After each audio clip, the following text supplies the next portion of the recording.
सादर नमस्ते। शिक्षक दिवस की हार्दिक शुभकामनाएं।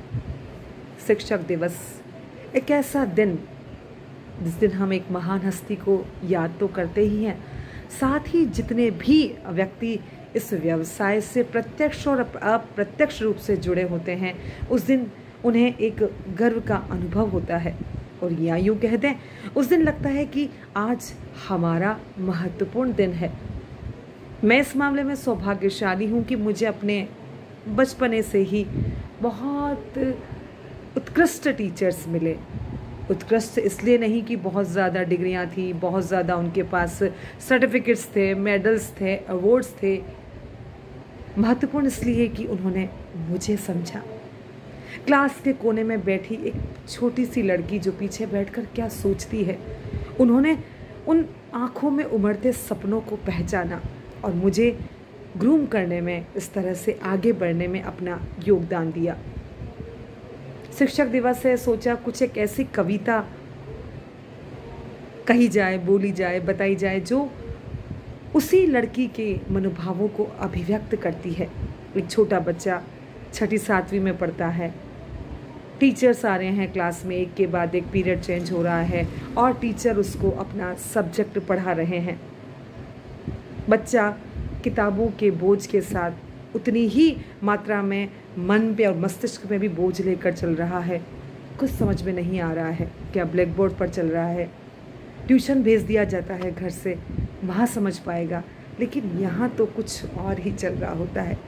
उसी को मैंने कुछ शब्दों के माध्यम से पिरोकर आपके समक्ष रखने का प्रयास किया है।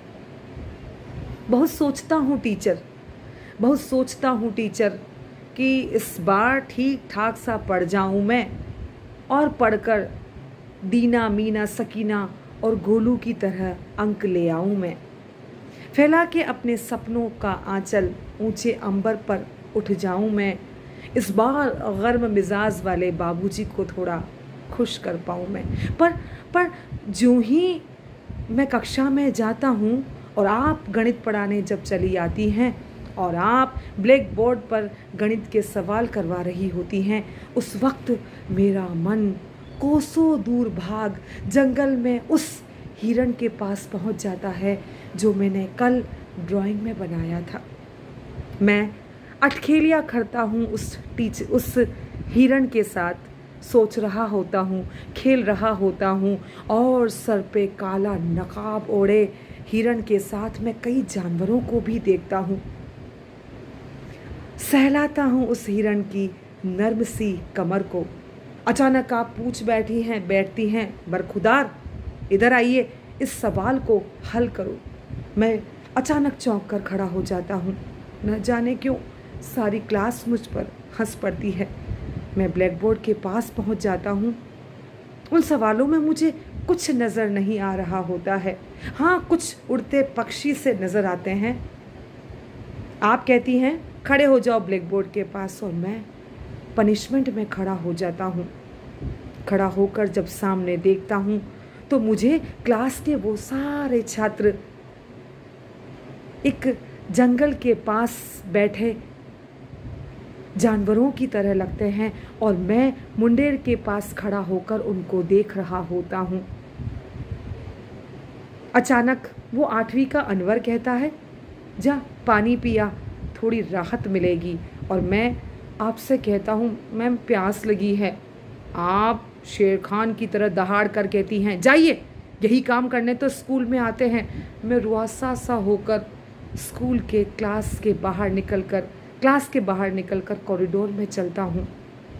आसपास का हाल भी जान लेता हूँ और तभी मुझे वो 8वीं का अनवर भी मिल जाता है। हम दोनों कभी पूरा न खुलने वाले नल से बूंद बूंद पानी पीते हैं और अपनी आस्तीन से पूरे मुंह को साफ कर, हाथों को झटक कर कक्षा में चले आते हैं। आप कहती हैं जाइए, सीट पर बैठ जाइए। मैं चुपचाप सीट पर बैठ जाता हूँ।